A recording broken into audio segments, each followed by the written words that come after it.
Salut à tous, aujourd'hui on se retrouve pour l'épisode numéro 246 de l'After Zap Image. On va commencer avec une déclaration de Thomas Tuchel sur Adrien Rabiot. Il nous dit il a eu une situation difficile avec une Coupe du Monde qu'il a loupée volontairement, mais il a une incroyable mentalité, on peut lui faire confiance. Alors déjà c'est vrai qu'il faut avoir du caractère et du cran pour s'écarter volontairement du groupe de l'équipe de France. Je pense que voilà, il sera pénalisé tant que Didier Deschamps par exemple sera là, même si Didier Deschamps a dit que voilà, c'était un joueur talentueux qui pouvait encore compter sur lui. Je pense que ça sera compliqué de le revoir dans les prochaines années en équipe de France, Adrien Rabiot. Après sur la question de confiance, je sais pas sur quoi il se base niveau confiance Thomas Tuchel pour dire que voilà, ils ont confiance en lui. Moi je trouve que voilà, Adrien Rabiot il se moque quand même du Paris Saint-Germain depuis quelques mois, depuis le temps qu'il veut prolonger, qu'on lui propose des choses, il refuse. En plus de ça, à côté, il est en train de négocier, on l'a appris la semaine dernière, il y aurait eu une rencontre entre lui et son entourage et les dirigeants, et notamment Pep Guardiola, les dirigeants de Manchester City. Donc voilà, il est en train de négocier avec tous les autres clubs, mais il signe pas de contrat avec le Paris Saint-Germain. Donc après, bon, peut-être que c'est pas de ce point de vue-là qu'il veut parler de confiance, mais en tout cas, moi je trouve que le Paris Saint-Germain lui a fait déjà de belles offres à Adrien Rabiot, il les a pas acceptées. Donc moi je préférais qu'il quitte le club parce que franchement je trouve que c'est vraiment un manque de respect ce qu'il fait depuis quelques mois. Ensuite une déclaration de Youri Tielemans, il nous dit j'ai eu une discussion avec Jardim, je n'aurais pas bien vécu une seconde saison comme la première, il voulait me garder et il allait me faire jouer de plus en plus, et voilà, j'ai été 4 fois titulaire en 4 matchs, c'était mieux pour mon évolution que je reste à Monaco. La saison passée a été très compliquée, son adaptation à lui qui venait d'Anderlecht à Monaco était compliquée, très peu de temps de jeu, et lorsqu'il jouait il était pas bon tout simplement. Youri Tielemans l'année dernière, là il a fait 4 matchs déjà en Ligue 1 où il a marqué face à l'Olympique de Marseille un but assez chanceux sur une erreur d'Adil Rami, mais au moins il a du temps de jeu et je pense que ça va lui permettre vraiment de progresser cette année. Ensuite on voit une arrivée du côté d'Amiens, une arrivée en prêt mais avec une option d'achat d'Alexis Blin, jeune joueur du Toulouse Football Club, qui peut évoluer en tant que numéro 10 par exemple. L'année dernière il a très peu joué avec Toulouse, mais il connaît très bien quand même le monde pro malgré ses 21 ans. Je crois qu'il joue avec le TFC en effectif pro depuis 3 ans, Alexis Blin. Ensuite on a une déclaration de Florian Thauvin, il nous dit le mondial c'était beaucoup de pression, beaucoup de travail, on avait pour objectif commun d'aller au bout, cela n'a pas été simple, donc il y a eu obligatoirement besoin d'un peu de décompression après, bien évidemment après un grand titre et une grande aventure comme a vécu l'équipe de France. Forcément après déjà il y a eu les vacances et puis ce retour aux entraînements, au championnat qui a pu paraître un peu compliqué pour certains, notamment par exemple pour son coéquipier Adil Rami qui a vécu des débuts assez compliqués quand même avec l'Olympique de Marseille. Ensuite on a une déclaration d'Olivier Giroud sur N'Golo Kanté, il nous dit lui qui est très timide, on l'a un peu mis au devant de la scène, il était tout gêné mais il le mérite, c'est quelqu'un de très attachant. On est tous contents pour lui, je pense qu'on l'a vu, les images de ce France-Pays-Bas, notamment après le match, la clameur qui a retenti dans le Stade de France quand le speaker a scandé le nom de N'Golo Kanté. On a vu que voilà, c'était quelqu'un de très très apprécié déjà par les supporters et bien évidemment aussi au sein du groupe de l'équipe de France. C'est vraiment quelqu'un qui, comme le dit Giroud, est très très attachant, N'Golo Kanté. Ensuite on a une déclaration de Corentin Tolisso, il nous dit inconsciemment je me suis peut-être mis un peu trop de pression pour le premier match face à l'Australie. Je me suis dit c'est la Coupe du Monde, faut pas déconner. On s'en rappelle de ce premier match qui était quand même plutôt inquiétant de la part de l'équipe de France, et on avait vu notamment un Corentin Tolisso pas très très bon au milieu de terrain. C'était d'ailleurs son seul match en tant que titulaire de cette Coupe du Monde, alors que les matchs précédents la Coupe du Monde il avait été plutôt intéressant, et là ouais, peut-être qu'il y avait certainement trop de pression pour tous les joueurs français sur ce match d'ouverture.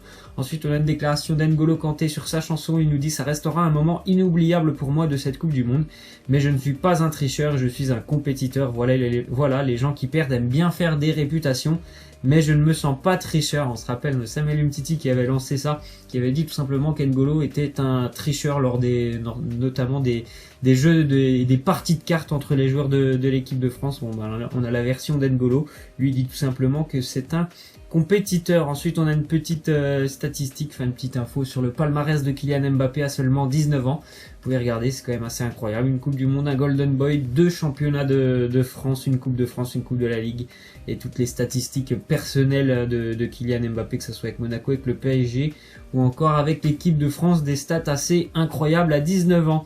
Ensuite une déclaration de Paul Pogba, il nous dit je suis sous contrat avec Manchester. Il y a eu des petits trucs avec le coach, la relation est toujours pareille. on a des objectifs en commun. Tant qu'on ne me voit pas avec le maillot de Barcelone, c'est que je suis à Manchester. Alors voilà, on le sait maintenant quand même que entre Paul Pogba et José Mourinho, il y a quelques tensions. Voilà, c'est une relation, comme il l'a dit, purement professionnelle, mais il y a quelques tensions. Je pense qu'ils ont quelques différends entre eux. Donc, Paul Pogba, pour le moment, c'est toujours un joueur de Manchester United. Je pense qu'il le restera jusqu'à la fin de la saison. Faudra voir ce qu'a fait Manchester cette saison. Mais je pense sincèrement que soit il y aura Paul Pogba qui va partir, soit il y aura José Mourinho qui va partir à la fin de saison, soit il y aura peut-être les deux d'ailleurs, mais à mon avis il y aura quand même beaucoup de mouvements à la fin de saison du côté de Manchester United. Ensuite on voit une petite info qui concerne Mohamed Salah, et notamment les fans de Mohamed Salah, les fans de Liverpool, les fans de l'Égyptien qui sont assez surpris de la note de Mohamed Salah et la note qu'il a obtenue sur FIFA 19. Déjà il est classé seulement 27e joueur au niveau des stats, du classement de la note générale de FIFA. Il est seulement 27e joueur, Mohamed Salah, ce qui est quand même assez incroyable. L'année dernière on rappelle qu'il a été élu meilleur joueur de la Première Ligue, finaliste de la Ligue des Champions parmi les 3 meilleurs joueurs en liste pour le trophée The Best.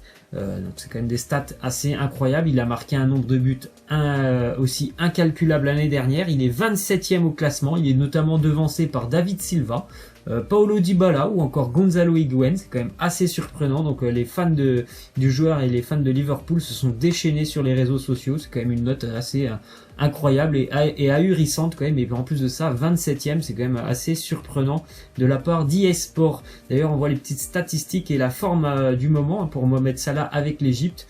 Sur ses 6 derniers matchs avec l'Égypte, c'est tout simplement des buts sur tous les matchs. Ce week-end, il a eu des stats assez incroyables. L'Égypte jouait, je crois, face au Niger. L'Égypte s'est imposé 6-0, il me semble. Il a marqué 2 buts, il a fait 2 passes décisives et il a raté 2 pénaltys. Voilà, il a tout fait en double. Ce week-end, Mohamed Salah, en tout cas, c'est quand même incroyable les stats aussi qu'il a avec l'Égypte. 37 buts en 60 sélections. Ensuite, on a une déclaration de Luis Enrique, le sélectionneur espagnol. Il nous dit « Je n'ai jamais eu de doute avec David De Gea. Il a fait peut-être des erreurs comme tout le monde, mais nous avons l'un des meilleurs au monde et je suis très serein avec David. Franchement, je pense qu'on peut reprocher seulement quelque chose seulement 2-3 choses à David De Gea, c'est sa Coupe du Monde. Voilà, sur 4 matchs de l'Espagne, il n'a pas été bien. Et franchement, il a fait 2 erreurs, notamment le match d'ouverture face au Portugal où il n'a pas été bien. Et j'ai l'impression qu'on lui est tombé dessus pour ces 2 erreurs, alors que depuis 3 ans ou 4 ans, c'est certainement le joueur de Manchester United qui est le plus intéressant et le plus performant.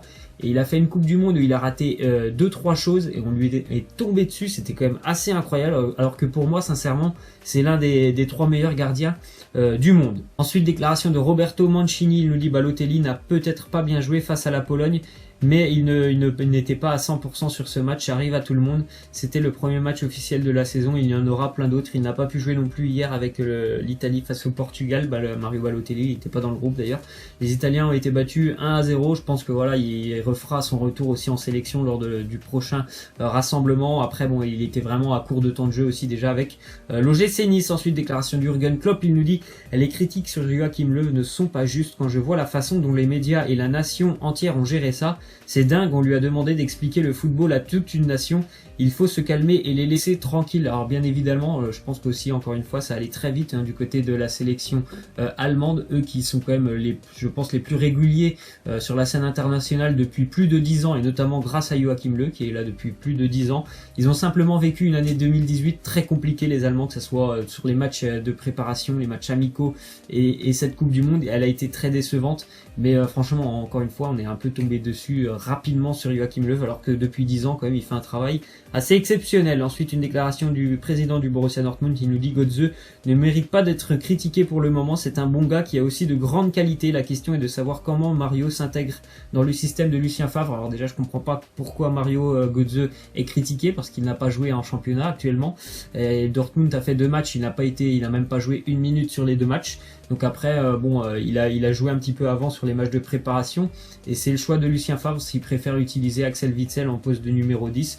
En tout cas, Mario Götze, on sait que c'est un joueur qui a du talent et je pense qu'il répondra présent cette année. Ensuite, on voit une image de Antoine Griezmann face aux Pays-Bas dimanche, voilà, où l'expression marquage à la culotte prend tout son sens. On voit qu'il est vraiment en train de tirer le short du joueur néerlandais. Ensuite, une déclaration de Claudio Marchisio, lui qui a quitté la Juventus pour le Zénith Saint-Pétersbourg. Il nous dit: la Juve a toujours été ma famille. J'ai commencé en 1993 dans une équipe qui m'a donné la chance de vivre un rêve et de gagner beaucoup. J'ai tellement d'émotions que je ne peux pas oublier. J'ai eu tellement de chance, j'ai réalisé mon rêve. C'est vrai, il a commencé en 93, il avait seulement 7 ans, donc il a commencé vraiment sa vie de footballeur, et c'est tous ses débuts, toute sa jeunesse à la Juventus, c'est son club de cœur. Il y a remporté de nombreux trophées, notamment beaucoup de titres de Serie A.